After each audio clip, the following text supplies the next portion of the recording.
What's going on, Aces? Welcome back to the channel. Hope that you guys are enjoying your weekend. So, one of several Jane Doe suing Sean Diddy Combs for SA has been reportedly identified as the ex-wife of hockey star Evander Kane. Citing newly filed legal documents, TMZ reports that a judge ordered Anna Kane must reveal her identity, which had so far been hidden, if she wishes to move forward with the lawsuit.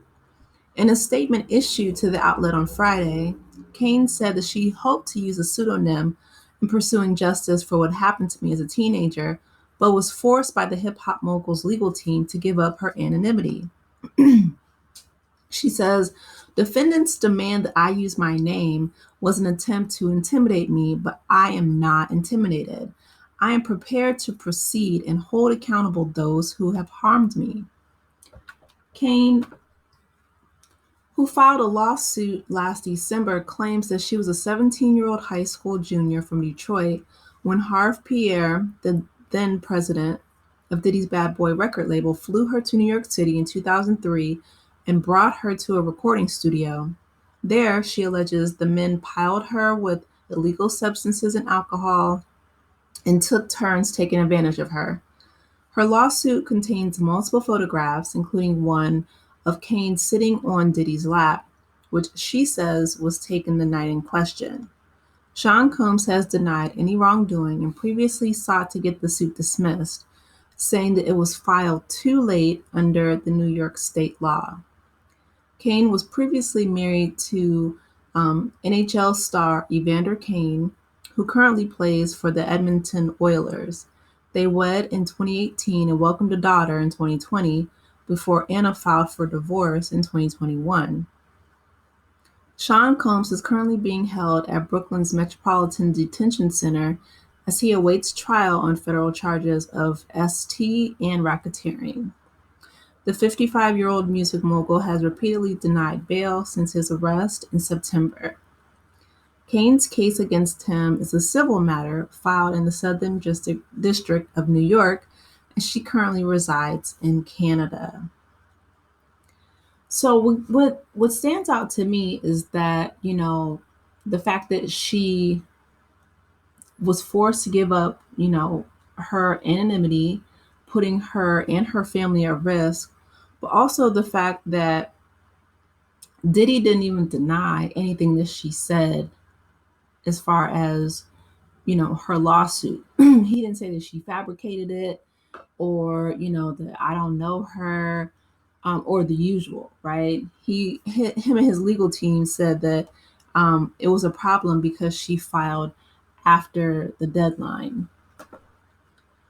Just he needs to be underneath the jail. Like I am, just this is just my opinion.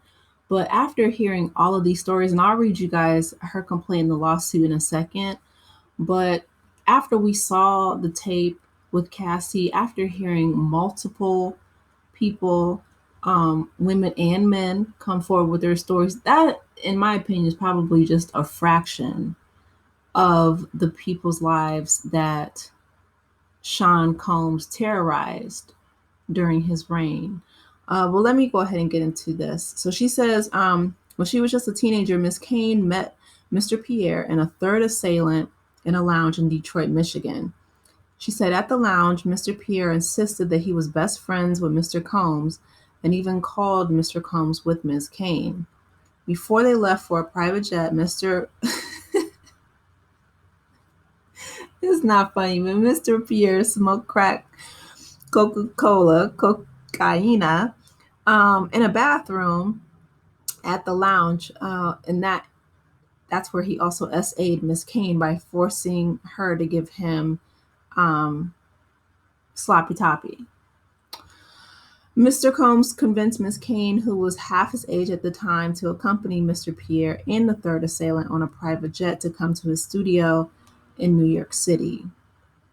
Kane is no stranger to controversy. In January of this year, she violated a restraining order obtained by her ex-husband, resulting in her being thrown out of an NHL game between the Oilers and the Detroit Red Wings. That's really interesting. Um, Wow. It says that she also faked a pregnancy. This is a tweet I'm reading, and wore a shirt to try to trick her ex-husband. Hmm. Okay.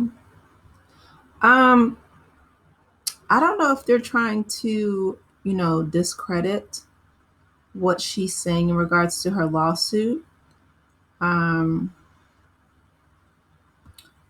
I feel like, after dealing with what she dealt with in regards to Diddy and Harv Pierre and whoever the third assailant is that's unnamed, I feel like that type of traumatic experience would change anybody. And listen, I'm not excusing her behavior. Anytime somebody puts a restraining order out against you, one, because I've never had that happen, and to be honest, I'm like, where do people have the time to be like stalking other people and doing all this nonsense? I'm not that chick, but listen, my heart goes out to her. I really hope that she finds a really good therapist. Um, but at the same time, you have to obey the law. Like, if people want to have distance away from you, you have to respect that, right? I mean, it's horrible what happened to her allegedly, I have to say. But in regards to Diddy and Harv Pierre and this third assailant, nobody should have to deal with that, especially as a minor. Like, where were your parents? 17 on a private jet? The lies. Um, but I mean, a lot of parents are negligent. But going against a restraining order and then them putting this out there, I guess, and they said that she faked a pregnancy. I'm thinking, like, first of all, how do people know all this information, this personal information about her? But then again, when you file a lawsuit, especially against someone that's so high profile as Diddy, people are going to dig in your past. They're going to find out if you had a parking ticket when you were, 19 or whatever. Um, you're going to dig up every little thing.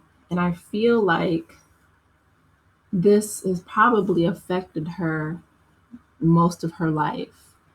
So I hope that she gets justice. I hope that more people come forward if they have the courage to, or if they, within that, um, within the scope. I don't know the limitations of filing a lawsuit, but if it's a civil matter, I hope that more people have the courage to do so. And I really, truly hope that when this trial comes in May, that people take the victims in their lawsuits seriously.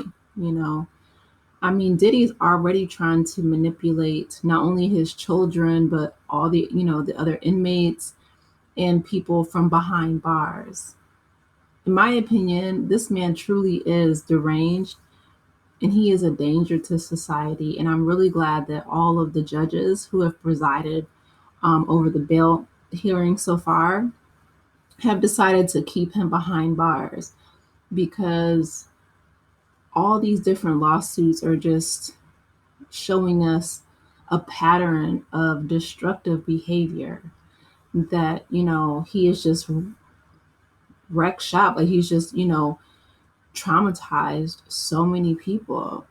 So my heart does go out to Anna Kane. I feel like she probably really needs to get some, really get some help. Because nobody should have to endure what she did.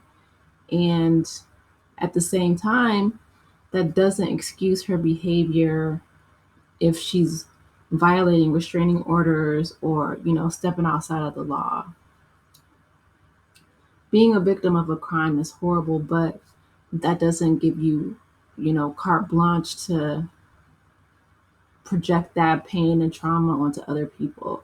Like, you have to get that in check. You have to seek a therapist or, do the inward work within yourself to heal that wound. Otherwise, it's just going to make the problems worse and compound them. So, you guys, let me know your thoughts on Anna Kane and her identity being revealed. Please be sure to like the video, subscribe to the channel, and I will talk with you in the next one. Take care, Aces. Bye.